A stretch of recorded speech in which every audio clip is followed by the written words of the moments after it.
আসসালামু আলাইকুম। আশা করি আপনারা সবাই অনেক ভালো আছেন। আমি গত ক্লাসগুলোতে আলোচনা করেছিলাম প্রেজেন্ট টেন্সের যে 4টি পার্ট রয়েছে এর মধ্যে প্রথম 2টি সম্পর্কে। একটি হচ্ছে প্রেজেন্ট ইনডেফিনিট টেন্স, আরেকটি হচ্ছে প্রেজেন্ট কন্টিনিউয়াস টেন্স। আজকের ক্লাসে আলোচনা করব প্রেজেন্ট পারফেক্ট টেন্স, অর্থাৎ আমি টেন্সের যে পার্টগুলো রয়েছে প্রেজেন্ট টেন্স, পাস্ট টেন্স এবং ফিউচার টেন্স, এখানে প্রত্যেকটি পার্টের আলাদা আলাদা ক্লাস নিচ্ছি, কারণ এখানে আপনারা এই 12টি টেন্স সম্পর্কে যাতে আলাদাভাবে বুঝতে পারেন। তো চলুন শুরু করি।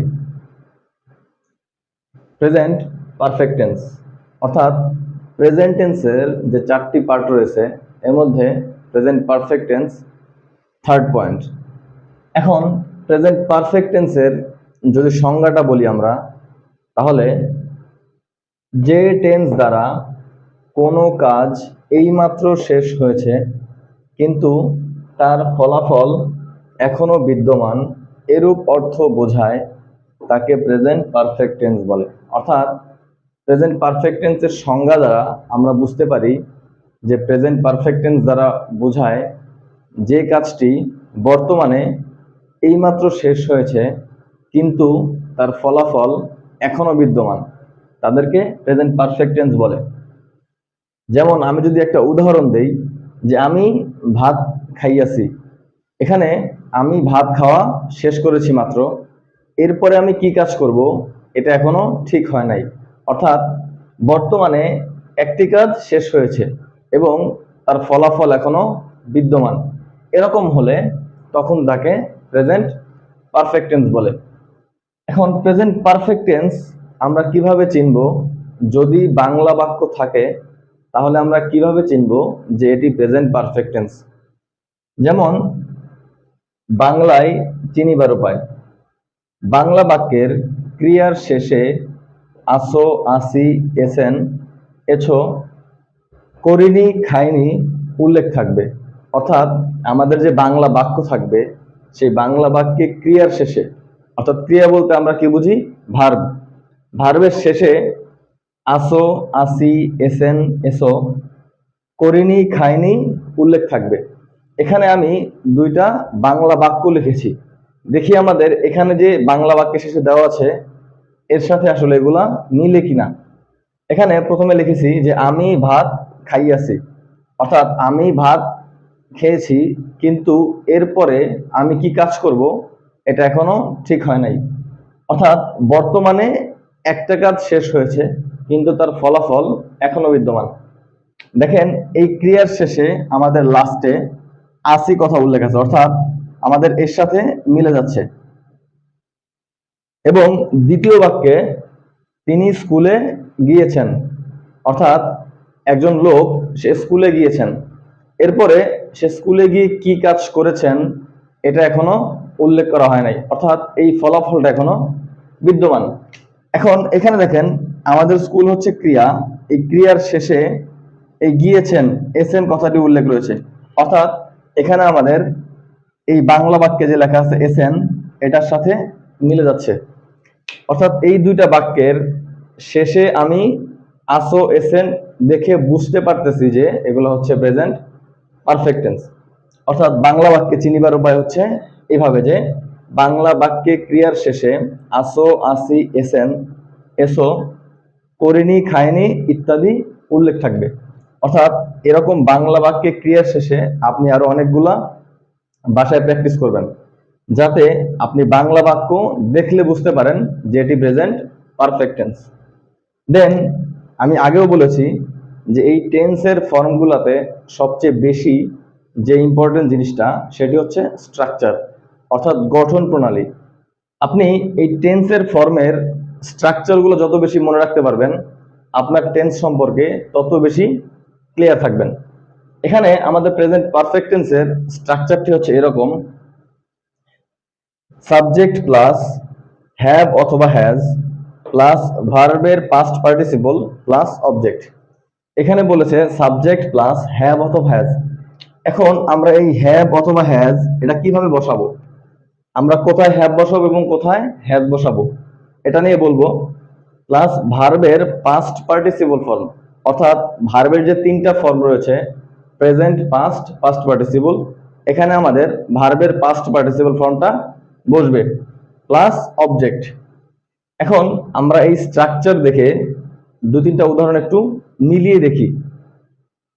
প্রথম এক্সাম্পল হচ্ছে I have done the I have gone to college, অর্থাৎ আমি কলেজে গিয়েছি, আমি কলেজে গিয়েছি।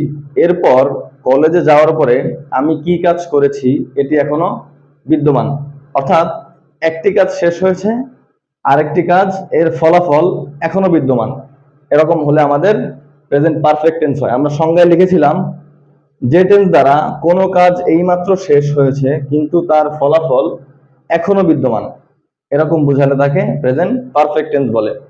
অর্থাৎ I have gone to college, আমি কলেজে গিয়েছি, এরপরে আমি কি কাজ করেছি এটি এখনো উল্লেখ নেই। অর্থাৎ এখন আমি এই এক্সাম্পলটা একটু স্ট্রাকচারের সাথে মিলিয়ে দেখি। আমাদের এই সেন্টেন্সে সাবজেক্ট হচ্ছে আই, এখানে বলা ছিল যে সাবজেক্ট প্লাস হ্যাভ অথবা হ্যাজ, আমরা এখানে হ্যাভ লিখেছি, কেন এটা বলবো। এখানে প্লাস ভার্বের পাস্ট পার্টিসিপল, অর্থাৎ এখানে ভার্ব হচ্ছে আমাদের গন, এখানে আমাদের ভার্বের প্রেজেন্ট ফর্ম হচ্ছে গো, পাস্ট ফর্ম হচ্ছে ওয়েন্ট, পার্টিসিপল ফর্ম হচ্ছে গন। অর্থাৎ এখানে আমাদের ভার্বের পাস্ট পার্টিসিপল ফর্মটি বসেছে আমাদের স্ট্রাকচারের ফর্মুলা অনুযায়ী। দেন প্লাস হচ্ছে অবজেক্ট, অর্থাৎ বাকি অংশ। আমাদের এই বাক্যে বাকি অংশ হচ্ছে to college. Okay, then second example, you have done the work, অর্থাৎ তুমি কাজটি করেছো। এখন সে কাজটি করেছে কিন্তু তার ফলাফল এখনো বিদ্যমান। এখানে আমাদের এই বাক্যে হচ্ছে আমাদের সাবজেক্ট হচ্ছে ইউ, হ্যাভ অথবা হ্যাজ এর হ্যাভ বসছে, দেন ভার্বের পাস্ট পার্টিসিপল, এখানে বসছে ডান, অর্থাৎ আমাদের ডু ভার্ব, ডু ভার্বের প্রেজেন্ট ফর্ম হচ্ছে ডু ভার্ব, পাস্ট ফর্ম হচ্ছে ডিড এবং পাস্ট পার্টিসিপল হচ্ছে ডান। অর্থাৎ আমাদের ডু হচ্ছে প্রেজেন্ট, ডিড হচ্ছে আমাদের পাস্ট এবং ডান হচ্ছে আমাদের পাস্ট পার্টিসিপল। অর্থাৎ আমাদের স্ট্রাকচারে বলা হয়েছে যে ভার্বের পাস্ট পার্টিসিপল ফর্মটা বসবে।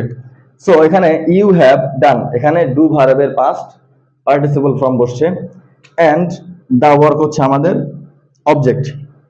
দেন থার্ড উদাহরণ, he has gone to market, সে বাজারে গিয়েছে। অর্থাৎ এই বাক্যে আমাদের সাবজেক্ট হচ্ছে হি, এখানে হ্যাভ অথবা হ্যাজ এর হ্যাজ বসছে, দেন আমাদের গো ভার্ব ছিল, গো ভার্ব ছিল প্রেজেন্ট ফর্ম, ওয়েন্ট ছিল পাস্ট ফর্ম এবং গন ছিল পাস্ট পার্টিসিপল।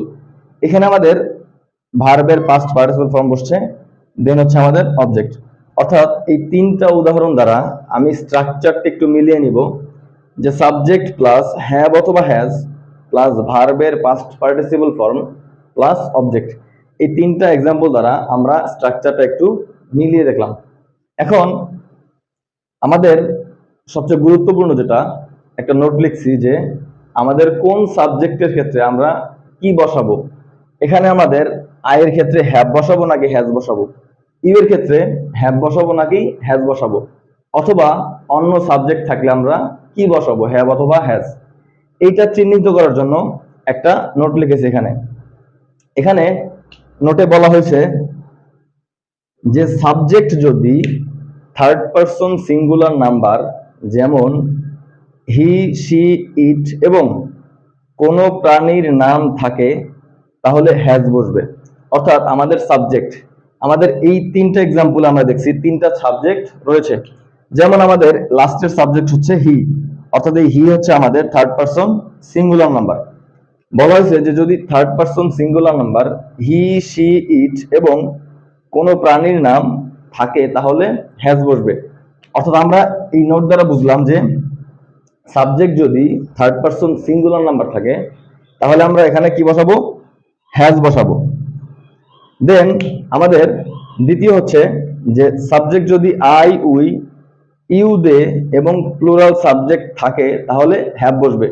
অর্থাৎ এখানে আমাদের আই হচ্ছে ফার্স্ট পারসন, ই হচ্ছে সেকেন্ড পারসন।